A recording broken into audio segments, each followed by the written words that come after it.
So I've done videos before on sequels that I think are better than the original, remakes that I think are better than the original. That's not what this video is. This video is just going to be 10 part 2s that have no business being as good as they are. Let's get to it.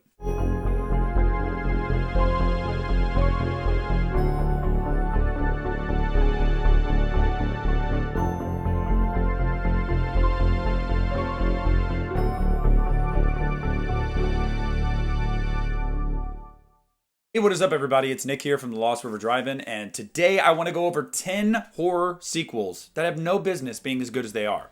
Now, what do I mean by that? First of all, I don't mean that I prefer all of these to their original. That's actually not the case whatsoever. I just mean inherently, the belief with sequels is that they are going to be inferior to the original film. That's just the belief. That is not always the case. That is not true. But a lot of people believe that, especially some of these old fogies like my mom. They think that sequel automatically means inferior. But it doesn't. Now, I've picked 10 part 2s that I am going to make the case are better than they have any right to be, since they are a sequel to a movie that was pretty well regarded before it. And starting that off is going to be Child's Play 2. Now, this is one of those movies I actually do think is better than the original. And I think that's not really a hot take, because the original Child's Play, while it is a classic in its own right, it's less about Chucky. It's more about the mystery, detective story and the kid story with Andy. This is really about Chucky. This is Chucky's movie, and kind of when he comes into his own. I think that this movie walked the line perfectly of giving Chucky the one-liners while also having just some of the truly nightmarish, memorable things that we come to know and love about the Child's Play series.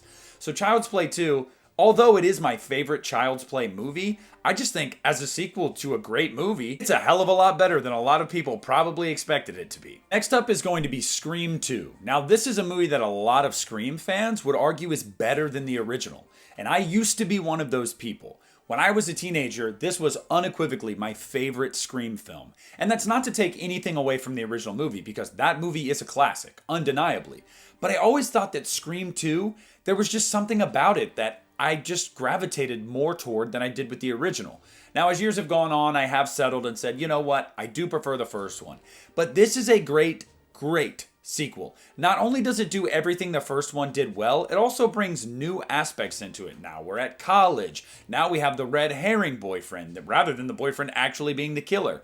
Go down the list. We get the familial tie-ins to the killers.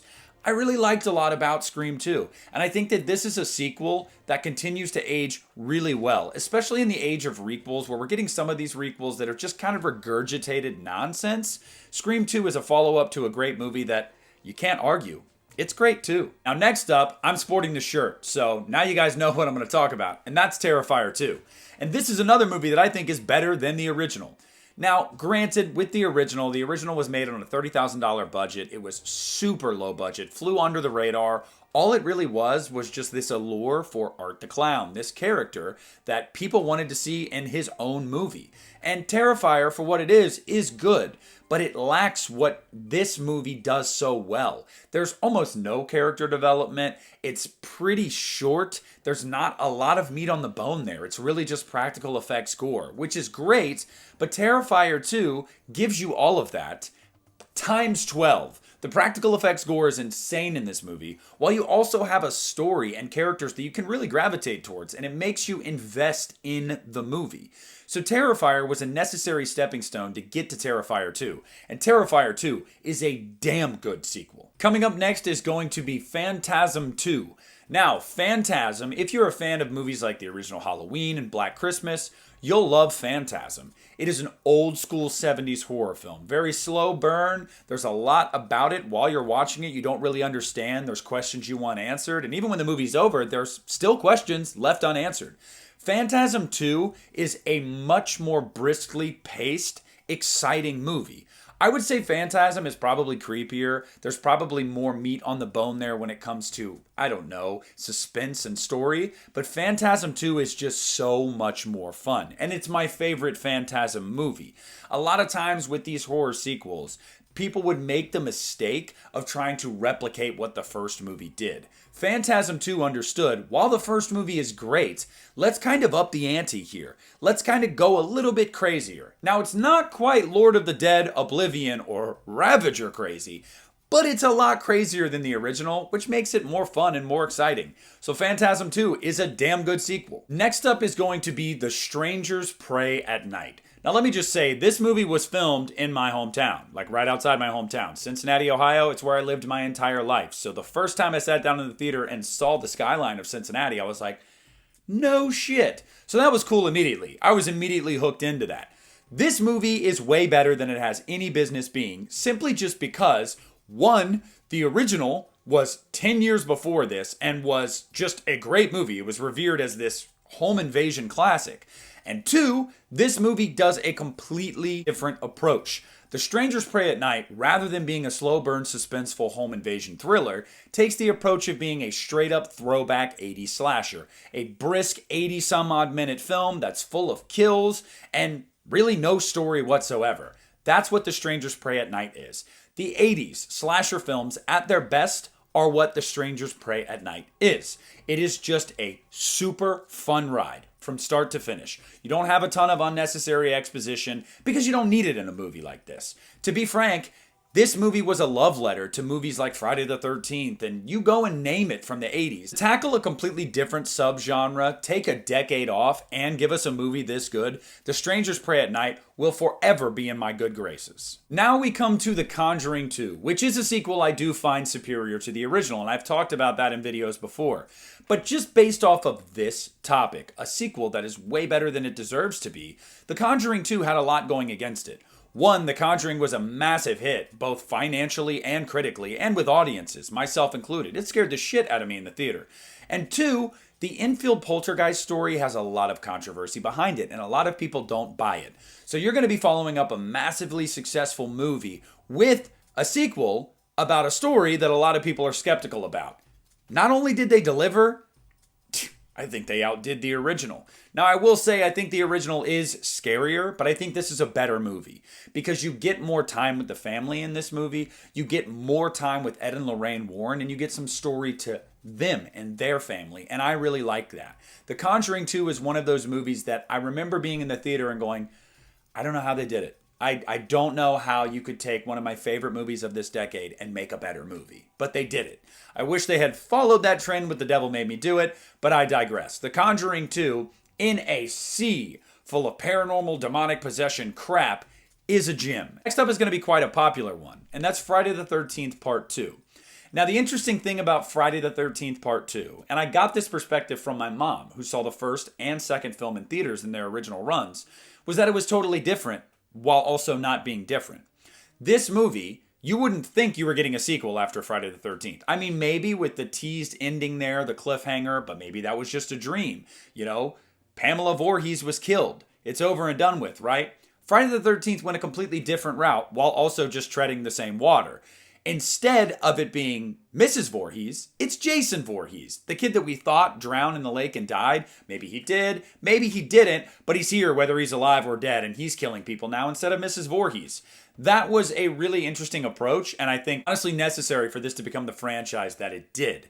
So Friday the 13th Part 2 is, in my opinion, I think far better than the original film, and I think it's because this is when they finally found their stride. Jason Voorhees. As great as Mrs. Voorhees was, she's just not Jason. She wouldn't have had the lasting impact that our sackhead Jason does. So Friday the 13th Part 2. While not surprising that this is here, I had to mention it. Now the next one is one that I was actually really looking forward to and also super cautious about going into it because I love the first movie and this was a completely different type of movie. And that's 10 Cloverfield Lane. Now while not straight up horror, it's like sci-fi horror thriller. And this movie, dare I say it, is better than Cloverfield. Now, the two movies are completely different. The first movie is a found footage kaiju creature feature type movie, whereas this one is much more contained. This takes place in a bunker for 90% of the movie, and it's just wondering, is it true? Are there actually aliens or creatures or the apocalypse outside? And you're wondering the entire time. A great performance by John Goodman makes this movie the movie that it is. And the last 10 minutes or so of the movie tie it into Cloverfield. But without it, it'd be fine. This is a great movie even without the tie-in to Cloverfield. But technically, since it is a sequel, I'm going to put it on this list. Not only do I think it's a better movie, I think this is just an incredible mystery, thriller, sci-fi horror movie. And I think if you haven't seen this movie because maybe you weren't a fan of Cloverfield or you just had no interest, please rectify that. You don't have to like Cloverfield to like this movie. This movie rules. Next up is going to be my favorite in this series and one of my favorite horror movies of all time, and that is Evil Dead 2. Now, in the context of just a sequel being far better than it has any right to be, Evil Dead 2 is that in spades. The Evil Dead is a classic and revered rightfully as such. It is just a creepy, low-budget, effective movie from the early 80s. This movie took The Evil Dead and kind of flipped it on its head. Rather than being this like demonic possession movie that was really trying to get under your skin and unsettle you, it went just black comedy. Sure, there are still some demonic possessions and unsettling moments and some really creepy stuff in this movie. This movie is much more about the fun, much more about the over-the-top factor, and I think it has some of the most memorable lines and moments in horror history for me. Evil Dead 2 is the popular choice as the best Evil Dead film, so it shouldn't surprise you that this comes on this list. But I do think that as time goes on, people need to go back and watch this movie and really look back on it, because I don't think these movies get talked about enough outside of the hardcore horror fans. And I think casual audiences really need to go back and kind of look back at some of these movies, because they're damn good. And Evil Dead 2 is one of them. And last but certainly not least, you're probably expecting a Halloween movie on here. But I made a conscious decision to not put a Halloween movie on here. So the final movie I want to talk to you about is Happy Death Day 2U. Now, this is one that I know is not popular to say it's a great sequel. A lot of people felt like this was a step back. I, however, tend to look at it differently. They are completely different movies. Happy Death Day is a PG-13 slasher comedy in the vein of Groundhog Day, and Happy Death Day 2U is much more comedy, much more sci-fi, and less slasher. That's okay with me. I think we can have the best of both worlds. I don't think that one movie's tone has to follow the previous movies. Look at The Evil Dead and Evil Dead 2. There's enough of the skeleton of the first movie in this movie for you to get back into it. And some of the tonal shifts might be jarring, but for me, I expected it. Mainly because I know Christopher Landon as a writer and director and know he likes to get kind of wild and crazy. And I also read a lot leading up to this movie that it was going to be tonally different. I think the thing that draws me into this movie more than anything else is Jessica Roth. I think she gives 110% in this movie, just as she did in the first one. And if it weren't for her, this movie just wouldn't work. But fortunately, we have her. So fortunately, it did. So although I'm not going to make the case today that this is better than the original film, I think this is a really, really good sequel that flew under the radar way too much. And I hope you guys check it out and reappraise it if you didn't like it the first time. But those are just 10 horror sequels that I feel like have no business being as good as they are. Do you guys agree with the 10 movies that I picked? Do you disagree? What are some ones that you think that I missed? Maybe I'll do another installment of this series if you like it. Also, understand one thing. These are only part 2s. I did not do part 3s, part 4s. No, these are part 2s only. So, with that said, get down in the comments, discuss with me, leave a like on the video, subscribe to my channel if you haven't already. This is Nick at the Lost River Drive-In, and I am pulling out.